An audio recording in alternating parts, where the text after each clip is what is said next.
L'automne dernier, je rends visite à des amis en Allemagne, plus précisément à Munich, en Bavière. Après avoir couru les brasseries typiquement bavaroises et le Deutsches Museum, je me rends en amoureux des sciences naturelles au Tierpark Hellerbrunn, le parc animalier de Munich. Entre les animaux des quatre coins du monde, je tombe sur un animal aux longues cornes, à l'aspect sauvage et au poil hirsute. Une vache? Bizarre. Après tout, nous sommes dans un zoo, pas dans une ferme.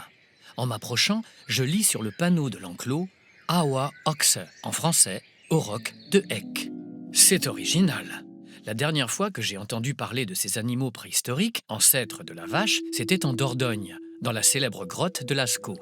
À l'époque, on m'avait assuré qu'ils étaient bel et bien éteints, comme les mammouths et autres lions des cavernes. Je vais donc trouver le soigneur pour lui demander comment la ville de Munich a fait pour trouver les derniers spécimens d'une espèce perdue de l'histoire. Il me répond tout naturellement que si l'auroch a bien disparu, il a ressuscité ici, à Munich. Ressuscité, rien que ça. Oui, enfin, presque. Effectivement, dans les années 1920, les frères Lutz et Heinz Heck, deux zoologistes, ont pour projet de recréer l'auroch. Pourquoi l'auroch ? C'était un animal issu des mythes teutoniques qu'on retrouve dans les récits de chasse de la noblesse germanique, mais aussi chez les auteurs romantiques dans leur description exaltée de la nature sauvage et primitive. Les frères Heck, tous deux proches des nazis, sont fascinés par l'animal qui a disparu au début du XVIIe siècle. Puisque l'auroch était l'ancêtre des vaches, ils décident de croiser différentes races de vaches qui ressemblent à leur ancêtre pour créer un bovin lui ressemblant.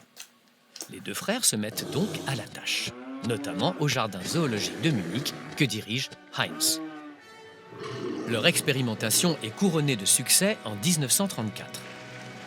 Cette nouvelle vache, à l'allure sauvage et au comportement belliqueux, copie quasi conforme de l'auroch, intéresse beaucoup les dignitaires nationaux-socialistes qui viennent d'arriver au pouvoir. Hermann Göring, en particulier, se passionne pour ces animaux.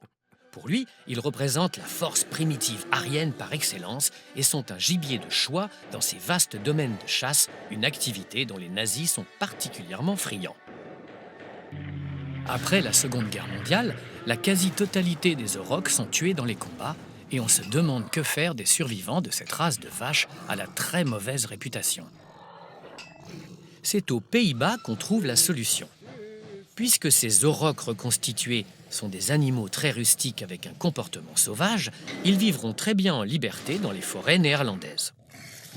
Ces nouveaux aurochs vivent aujourd'hui parfaitement libres dans une dizaine de pays européens, de l'Atlantique aux Carpates, dans les prairies, les forêts et les marécages du continent.